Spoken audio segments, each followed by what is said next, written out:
भारत के प्रधानमंत्री पंडित जवाहरलाल नेहरू की एक सेक्स वर्कर के साथ ऑफिशियल मीटिंग चल रही थी। मीटिंग के दौरान बातचीत करते करते पंडित जी बोलते हैं कि आप ये सब काम छोड़ क्यों नहीं देती। आप याद करो उन दिनों को जब तुम्हारे माँ बाप तुम्हें पढ़ाते थे, लिखाते थे। काश कि तुमने ईमानदारी से पढ़ाई की होती, न केवल तुम्हें एक अच्छा घर मिलता, परिवार मिलता, बल्कि एक अच्छा पति भी मिलता और एक अच्छा जीवन मिलता। इस जीवन से ना तुम्हारी कोई इज्जत है, ना कोई परिवार है, ना कोई घर है, कुछ भी तो नहीं है। ये सब छोड़ क्यों नहीं देती। इतना सुनने के बाद उस सेक्स वर्कर ने कहा कि सर, आप मुझसे शादी कर लीजिए, शादी के बाद ये सब कुछ छोड़ दूंगी। और जैसे ही ये बात वैश्या इस बात को बोलती है पंडित जी के सामने, यानी कि प्रधानमंत्री सुनते ही एकदम सकपका जाते हैं। कुछ भी बोलने से पहले वो एकदम चुप हो जाते हैं। उसके बाद कहती हैं कि सर, सलाह देना तो बहुत आसान है, लेकिन किसी बात को मानना बहुत मुश्किल है। हम लोग यहाँ से अगर निकल के कहीं बाहर जाते हैं तो लोग हमें अच्छी नज़र से नहीं देखते, भले ही चाहें लोग हमारे पास कितना ही वक्त गुजारने की कोशिश क्यों ना करें। कोई भी इंसान अपनी ज़िंदगी में अपनाने की कोशिश ही नहीं करता तो कौन हमें अपनाएगा। आप भी तो एकदम पूरी तरह से खामोश हो गए हैं। इतनी बात सुनने के बाद प्रधानमंत्री से वो बोलती है कि ये बात सिर्फ मैंने आपको एहसास दिलाने के लिए कही थी, ना कि आपको परेशान करने के लिए, ना कि आपको बेइज्जत करने के लिए। प्रधानमंत्री जी कहते हैं कि मैं समझ सकता हूं कि तुम क्या कहना चाहती हो। साथ ही वो कहते हैं कि जो तुमने मेरे सामने मांगे रखी हैं, मैं उन सभी मांगों को पूरा करने की पूरी कोशिश करूंगा। आज कहानी एक ऐसी वैश्या की है जो आगे चलकर न केवल तमाम वैश्याओं की माँ बन जाती है, न जाने उसने कितने लावारिश लाशों का अंतिम संस्कार कराया, न जाने कितने भिखारियों को उसने नया जीवन दिया, न जाने कितने लावारिस बच्चों को उसने नई ज़िंदगी दी। आज भी कोई वैश्या उसको याद करती है तो माँ के रूप में याद करती है, माँ गंगा के रूप में याद करती है। आदाब, नमस्कार, सत श्री अकाल। मैं उस्मान सैफ़ी। आज की जो सच्ची घटना मैं आपको सुनाने जा रहा हूँ, ये सच्ची घटना है महाराष्ट्र प्रदेश का एक शहर है मुंबई। और मुंबई शहर के अंदर एशिया के सबसे बड़े रेड लाइट एरिया यानी कि कमाठीपुरा की ये कहानी है। कहानी शुरू होती है गुजरात प्रदेश के कठियावाड़ी एक शहर से। दरअसल यहाँ एक करोड़पति फैमिली होती है, एक सेठ का घर होता है। सेठ के घर में ऐसी कोई सुख सुविधा नहीं थी जो नहीं थी यहाँ पर। जहाँ पैसा हो या फिर जो भी ज़रूरत की चीज़ें होती हैं इंसान की, ये उस दौर की बात है जब देश में अंग्रेज़ों का शासन हुआ करता था। और उस वक्त किसी भी इंसान के पास थोड़े बहुत भी पैसा होना ये बड़ी बात थी। इस घर में सब कुछ था और एक बिटिया भी थी, बहुत प्यारी सी बेटी। वो पढ़ने जाती थी, लेकिन उस बेटी का मन पढ़ाई में कम और उसका मन फिल्मों में कुछ ज़्यादा लगता था। एक दिन इस लड़की के घर में एक लड़का आता है जिसका नाम होता है रमणीक। रमणीक दरअसल अकाउंटेंट का काम संभाला करता था और घर में जितने भी अकाउंटेंट के या फिर उनके बिजनेस व्यापार से रिलेटेड कुछ भी काम होता था उसको देखता था। और एक दिन जिस लड़की को, जिसका नाम होता है गंगा, प्यार से उससे गंगा कह के बुलाया करते थे, लेकिन उसका नाम होता है गंगा हरजीवन दास। उम्र लगभग उसकी 15-16 साल के आसपास हो चुकी थी। जैसे ही इस लड़की को ये पता चलता है कि हमारे घर में जो अकाउंटेंट है वो बॉम्बे से ताल्लुकात रखता है, क्योंकि आजकल उसे मुंबई के नाम से बुलाते थे, उस वक्त बॉम्बे और बम्बई कह के बुलाया करते थे। बम्बई से ताल्लुकात रखता है तो उस लड़के में बड़ी दिलचस्पी बढ़ जाती है। लगभग 10 या 12 साल के आसपास वो बड़ा भी होता है। उसके पास जाती है और जाकर पूछती है कि क्या तुमने फिल्मों की शूटिंग होते हुए देखी है? क्या तुमने देखा है किसी हीरो को बहुत करीब से? क्या तुम बम्बई में कहाँ कहाँ घूमे हो? कैसे संगीत होता है, क्या होता है? एक एक बारीक से बारीक बातें वो जानना चाहती थी, समझना चाहती थी, क्योंकि उसको उसका फिल्मों से बहुत ज़्यादा लगाव था। मन ही मन उसने कहा कि मैं तो हीरोइन बनना चाहती हूँ, मुझे यहाँ रहना नहीं है। जब हीरोइन बनने वाली बात आती है तो वो हंस के मुस्कुरा दिया करता था। ऐसी ही बातचीत चलते चलते वक्त आगे बढ़ रहा था। 28 साल का वो लड़की, 16 साल की वो गंगा, उन दोनों की दोस्ती होती है। दोस्ती क्या प्यार में बदल जाती है पता ही नहीं चलता। और एक दिन गंगा उससे कह बैठती है कि मुझे यहाँ नहीं रुकना है, मुझे तुम्हारे साथ बम्बई जाना है। बम्बई जाने की बात वो कर बैठती है और उसके बाद फिर मौका पाती है वो अपने घर से यहाँ से भाग जाते हैं, सीधा बम्बई पहुँचते हैं। बम्बई जाने के बाद एक मंदिर में शादी करते हैं धूमधाम से। जो उनके मिलने वाले थे वो लोग आते भी हैं। उस लड़के के रमणीक उसको बहुत सारा प्यार भी करता है। उसके पास कुछ पैसे थे तो जब तक पैसा था तब तक ज़िंदगी बहुत ही खुशहाल चल रही थी। सब कुछ एकदम ऐसा लग रहा था जैसे सपने बिल्कुल पूरे होते चले जा रहे हैं। और वो गंगा भी उसके साथ बेइंतहा खुश होती है और वो दोनों एक दूसरे के साथ ज़िंदगी जी ही रहे थे। लेकिन एक दिन उसका कहता है कि रमणीक बोलता है कि मेरे पास पैसे नहीं हैं, और पैसे नहीं हैं तो ये हमारे खर्च कैसे चलेगा। मैं चाहता हूँ कि तुम कुछ दिन मौसी के पास रुको और मैं पैसे कमाने का इंतज़ाम करता हूँ, मुझे कुछ दिन के लिए यहाँ से बाहर जाना है। वो अपनी मौसी के पास उसको छोड़ जाता है और मौसी के पास छोड़ने के बाद मौसी से कहता है कि मौसी, तुम इसका पूरा ख्याल रखना, इसे अपनी बेटी की तरह ही समझना।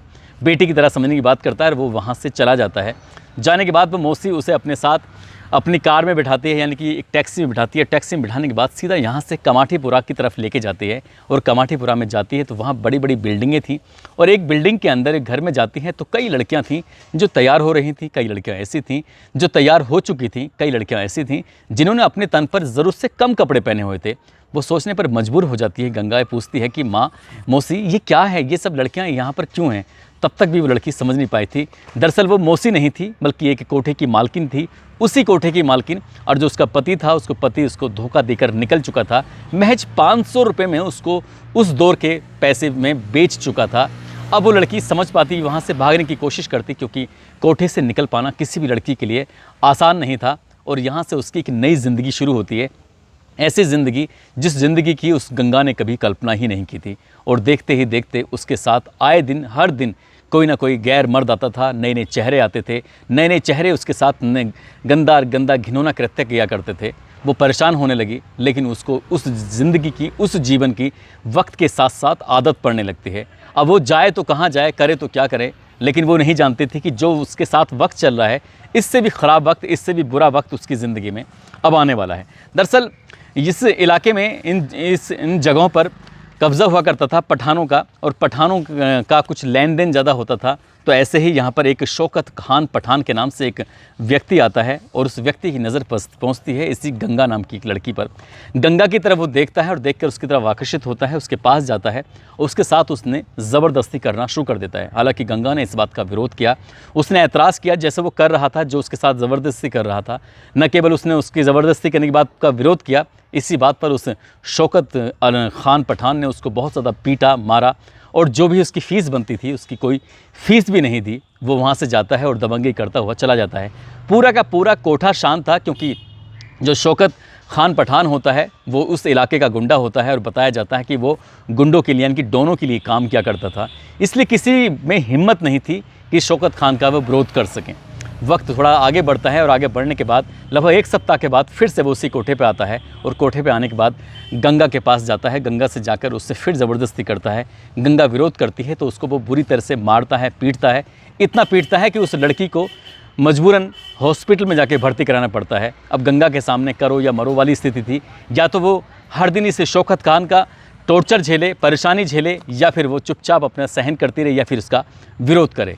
खूब सोचने के बाद उसने पूछा कि मुझे क्या करना चाहिए। वहीं कुछ कोठे पर मौजूद लड़कियों ने सलाह मशवरा दिया कि तुम्हें जाकर करीम लाला से बात करनी चाहिए। करीम लाला मुंबई का जाना माना डॉन है। ये सुना है कि वो न्याय पसंद व्यक्ति है, महिलाओं की बड़ी इज्जत किया करता है। तभी उस गंगा ने वहाँ कोठे से निकलने के बाद सीधा करीम लाला के पास पहुँचती है और करीम लाला को जाकर पूरी कहानी बयां करती है कि शौकत खान पठान नाम का एक डॉन है जो शायद आपके लिए काम करता है। वो मुझसे बदतमीज़ी करता है, मारता है, पीटता है, मेरा बलात्कार करता है, और बलात्कार नहीं, मेरे साथ जो बुरा से बुरा कर सकता है वो करता है। करीम लाला ने उसकी बात को पूरी ईमानदारी से सुना और ईमानदारी से सुनने के बाद उससे कहा कि करीम लाला के होते हुए तुम्हारी इज्जत पे कोई हाथ डाल दे, किसी में इतनी हिम्मत नहीं है। करीम लाला ने जिस तरह की बातें वो कर रहा था, उससे लग रहा था लड़की को कि ये बहुत ही अच्छा इंसान है। तभी जब अच्छे इंसान होने की बात आती है तभी वो कहती है कि आज तक मुझे हर किसी ने ख़रीदने, बेचने की या किसी ने मेरा फ़ायदा उठाने की बात सोची है, कही है, लेकिन तुम पहले ऐसे शख्स हो जिसने मेरी इज़्ज़त को बचाने की बात की है, जिसने मेरी इज़्ज़त को रखने की बात की है। तभी वो अपनी जो पल्लू होता है उस पल्लू में से कुछ धागा निकालती है। धागा निकालने के बाद करीम लाला के हाथ में बांधती है और कहती है कि मैंने आज से तुम्हें अपना भाई मान लिया। न केवल उस लड़की ने, यानी कि गंगा ने उसको अपना भाई माना, बल्कि करीम लाला ने भी उसको अपनी राखी बहन मानकर उसे कहा कि मैं तुझे वचन देता हूँ कि मैं तेरी हर पल मदद करूँगा, हिफाजत करूँगा। अगर भविष्य में कभी कोई आता है और तुझे परेशान करता है तो मुझे आकर बताना। जैसे ही वो यहाँ से जाती है, कोठे पर जाकर वो इत्मीनान से रहने लगती हैं। लगभग 2 सप्ताह बीत जाते हैं और शौकत खान पठान फिर से इस कोठे पर आता है और आने के बाद जैसे ही इसके पास जाता है गंगा के, और वहाँ जाने के बाद इससे बदतमीजी करने लगता है, अभद्रता करने लगता है जिससे उसने पहले की थी। इससे पहले की कुछ बात होती, ये गंगा ने पहले ही मैसेज पहुंचा दिया था, उसने अपनी लड़कियों के माध्यम से बता दिया था। करीम लाला वहाँ मौके पर पहुंचता है और मौके पर आने के बाद शौकत खान पठान को सभी के सामने बुरी तरह मारता है, पीटता है और तब तक मारता पीटता है जब तक कि वो गंगा के सामने पैरों में पड़कर माफ़ी नहीं मांग लेता। और तभी करीम लाला ये ऐलान कर देता है कि ये मेरी राखी बहन है, यदि इसके साथ किसी ने कुछ भी बदतमीजी करने की कोशिश की, यदि इसके साथ किसी ने कुछ करने की कोशिश की तो अंजाम अच्छा नहीं होगा। इतना कहना था कि इसके बाद फिर गंगा की इस कोठे पर धाक बन जाती है। अब तक लोग इसे गंगा के नाम से जानते थे, लेकिन अब यहाँ से इसका नाम गंगूबाई पड़ जाता है, गंगूबाई कोठियावाड़ी के नाम से। इतनी मशहूर हो जाती है कि अब यहाँ कमाटीपुरा में किसी की हिम्मत नहीं थी कि इस लड़की का कोई मुकाबला कर सके। धीरे धीरे करके अब इस कमाटीपुरा में इस लड़की का राज चलने लगता है, गंगूबाई का राज चलने लगता है। गंगूबाई अब ये ऐलान करती है कि यहाँ इस कोठे पर, जितने भी यहाँ इलाके में कोठे हैं, किसी भी कोठे पर कोई भी लड़की ज़बरदस्ती नहीं लाई जाएगी। ज़बरदस्ती लाई गई तो उसके साथ अंजाम बहुत ज़्यादा बुरा होगा। साथ ही वो ऐलान करती है कि यहाँ पर कोई भी लड़की अगर अपनी मर्ज़ी से यहाँ जाना चाहती है, एक नई ज़िंदगी बिताना चाहती है, तो वो जाकर यहाँ से नई ज़िंदगी जी सकती है। उसने बहुत सारे अपने खुद के कानून बनाए, हर कोठे पर उसकी पहुँच होने लगी, हर जगह उसकी पहचान बनने लगी। तभी कुछ दिन के बाद एक हाई स्कूल, एक स्कूल बनता है जो सिर्फ लड़कियों के लिए था, और वो इस कमाटीपुरा के थोड़े से फासले से स्कूल था। और जैसे ही स्कूल वालों को, उस शहर के लोगों को पता चलता है कि यहाँ पर कमाटीपुरा में ये गंदा घिनौना कृत्य होता है, यहाँ पर वेश्यावृत्ति होती है और यहाँ पर ही एक स्कूल बन गया है, तो कहीं ऐसा ना हो कि इन लड़कियों पर, इस कोठे का, इन वेश्याओं का गलत असर पड़े। तभी लोगों ने एक मीटिंग की और मीटिंग करने के बाद ये ऐलान किया कि इन कोठों को पूरी तरह से बंद करा दिया जाए। और जब बात बंद कराने की आती है तो इसी बीच में लोग ये जो कोठे होते हैं, जो कोठे पे काम करने वाली होती हैं, उनके लिए भी मुसीबत बन जाती है। अब दो फाड़ हो जाते हैं। एक तरफ जितनी भी वेश्याएँ थी, जितनी भी धंधा करने वाली थी, उन्होंने अपना एक संगठन बनाया, और इस बीच में इधर जो स्कूल के जो बच्चे भेजते थे, जिनकी लड़कियां जाती थीं, उन्होंने भी अपना विरोध प्रदर्शन करना शुरू कर दिया। तभी आज़ाद मैदान में एक बहुत बड़ी जनसभा होती है। ये साल 1960 के आसपास की बात है। ऐसी जनसभा होती है और जनसभा में यहाँ की अगुवाई करती हैं ये गंगूबाई कोठियावाड़ी, और ये ऐलान करते हुए, ये बात करते हुए कहते हैं कि अगर कमाटीपुरा ना हो तो बम्बई की सड़कों पर जितनी भी महिलाएं, लड़कियां चलती हैं, उनकी इज़्ज़त नीलाम हो जाएगी। और ये शहर के जो अच्छे लोग हैं, शहर के जो ऐसे लोग हैं जो अपने आप को बड़ा ईमानदार और साफ़ सुथरा लोग कहते हैं, वही उन महिलाओं की, उन लड़कियों की इज़्ज़त को तार तार कर देंगे। इसलिए इन कोठे को रहने दिया जाए, और ये जो स्कूल चल रहा है, स्कूल से हमारा कोई मतलब नहीं है।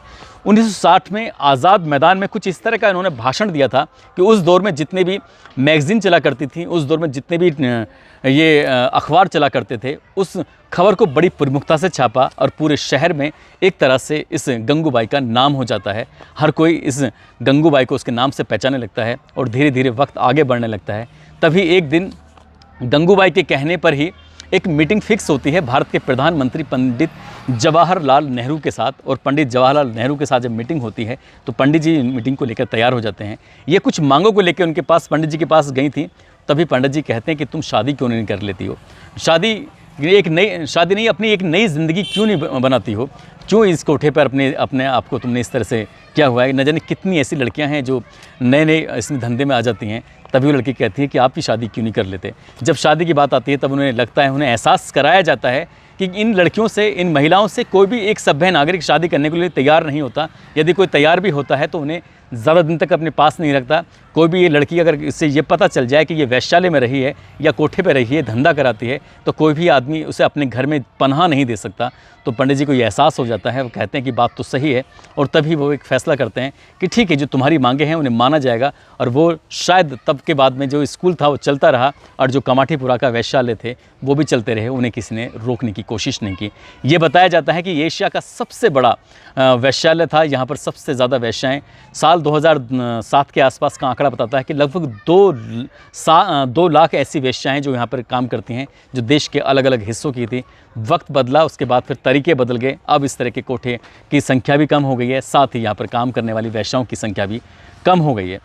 लेकिन इस लड़की ने, जो गंगा थी, गंगा से ये गंगूबाई बन जाती है। और गंगूबाई ने न केवल लावारिस लाशों का अंतिम संस्कार करने में दिलचस्पी दिखाई, बल्कि हर गुरुवार को सुबह 7 बजे से लेकर शाम 7 बजे तक जितने भी भिखारी आते थे, उन भिखारियों को पैसे दिया करते थे। यही नहीं, ज़बरदस्ती लड़कियों के लाने पर पूरी तरह से पाबंदी लग जाती है। यदि ये पता चल जाता था तो उस कोठे के मालकिन को और जो दलाल होता था उसके खिलाफ भी बड़ी कार्रवाई होती थी। यही नहीं, वैश्याओं के जो बच्चे होते थे उन्हें अच्छे एजुकेशन देने पर भी व्यवस्था की गई। साथ ही पशु हो या पक्षी हो, किसी तरह का जानवर हो, उन जानवरों के खाने पीने की भी व्यवस्थाएं की जाती थी, ताकि वो भी अच्छे से जी सकें, खा सकें। और कमाटीपुरा इतना मशहूर हो जाता है गंगूबाई की वजह से कि हर कोठे के अंदर गंगूबाई का फिर फ़ोटो लग जाता है, लोग उनकी इज़्ज़त करने लगते हैं। फिर महिलाएं जो खासकर लड़कियां होती थीं, जो वेश्या का काम करती थीं, वो उन्हें माँ कह के बुलाती थीं। उन्होंने कई बच्चों को गोद लिया, उनकी अच्छी परवरिश भी की, उन्हें अच्छी एजुकेशन भी दी, उन्हें आगे बढ़ाने में पूरी मदद की, और सब उन्हें एक अच्छे सामाजिक कार्यकर्ता के रूप में जानते हैं। उन्हें आजकल कोई वेश्या के रूप में नहीं, बल्कि एक अच्छे सामाजिक कार्यकर्ता के रूप में जानते हैं, पहचानते हैं। और उनका नाम पूरे हिंदुस्तान में तब हो जाता है जब आलिया भट्ट की एक फ़िल्म आई थी, गंगूबाई काठियावाड़ी। तो दोस्तों, इस पूरे घटनाक्रम को सुनाने का उद्देश्य किसी को परेशान करना नहीं है, किसी का दिल दुखाना नहीं है, बल्कि आपको जागरूक करना है, आपको सचेत करना है, आपको बताना है कि कई बार कुछ लोग मजबूरी का फ़ायदा उठा लेते हैं, कई बार आपके सपने पूरे करने के लिए घर से ले जाते हैं, लेकिन उनकी असल ज़िंदगी में असल कहानी कुछ और होती है। इस गंगा के साथ भी कुछ ऐसे ही हुआ था। और जाते जाते आज मोहित कुमार, गोवर्धन पारू, सुनीता, नफीसा बानो, सफ़ाद अली, श्रीकांत कुमार, मनीष सिंह, गोल्डी, रामबाबू, क्रांति कुमार, देवेंद्र नाथ गुप्ता, आलोक कुमार, संजय यादव, हीरा सिंह, गुलाम मुस्तफ़ा, इन लोगों ने नाम लेने की अपील की थी। आप सब लोग अपना ख्याल रखें, सुरक्षित रहें। जय हिंद, जय भारत।